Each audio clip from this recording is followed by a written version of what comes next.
Bill Clinton campaigning for Hillary, is he a strength? Is he a liability? How do you see it today?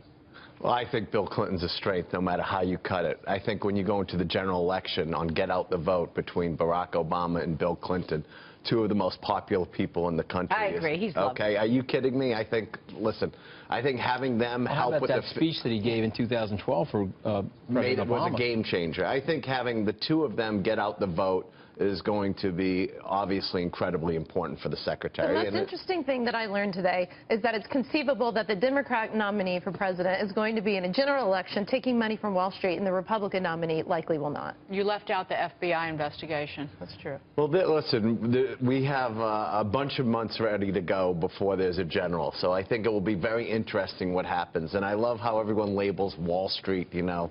Wall Street's... Who is Wall Street? Right, exactly. Anthony. I mean, you know, people say, well, my God, Soros gave money. Well, Soros isn't a Wall Street guy. Soros is a philanthropist, okay? He's the largest, you know, donor to human rights and things like that. So I don't think he's worried about where regulation is. I mean, so I think when everyone defines Wall Street, let's be honest, I don't like to be labeled. I don't think anyone else likes to be labeled. It's amazing that this still plays. And right. Politicians demonize Wall Street. Exactly. And so does parts of the media. I feel like it's amazing to me that this still plays. I mean, the people really still want to hear this division. Wall Street, you're evil. Main Street, you know, it's their fault. Listen, the narrative that Wall Street was the main perpetrator of the last crisis is the winning narrative. It's because the economy is still in the shape that it's in. Yeah. People are still underemployed. Yeah. If the economy was good and people were fully employed, you wouldn't have Bernie Sanders. The reason why Hillary Clinton is having this problem with Bernie Sanders is because of failed economic policies of 7 years of Barack Obama. It's also a nation of people trying to blame their own problems on somebody else and the lack of personal responsibility, which is a shame. A couple things. Failed economic policy. We could debate that another time.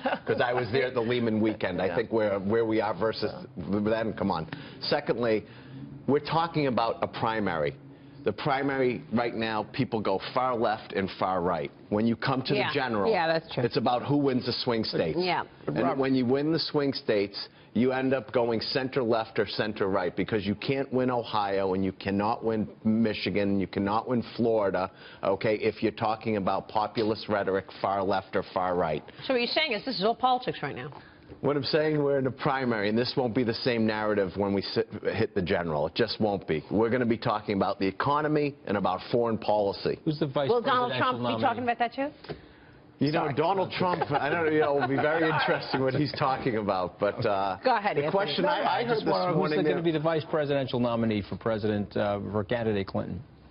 You know, I think it's going to be all predicated on who she's going against and who that vice president will be. I mean, you know, certainly names that are mentioned are people like Tim Kaine and Castro, but, you know, there's a lot of people out there. I would have no idea. I'd be just throwing it. Robert Wolf in the ring? Zero chance.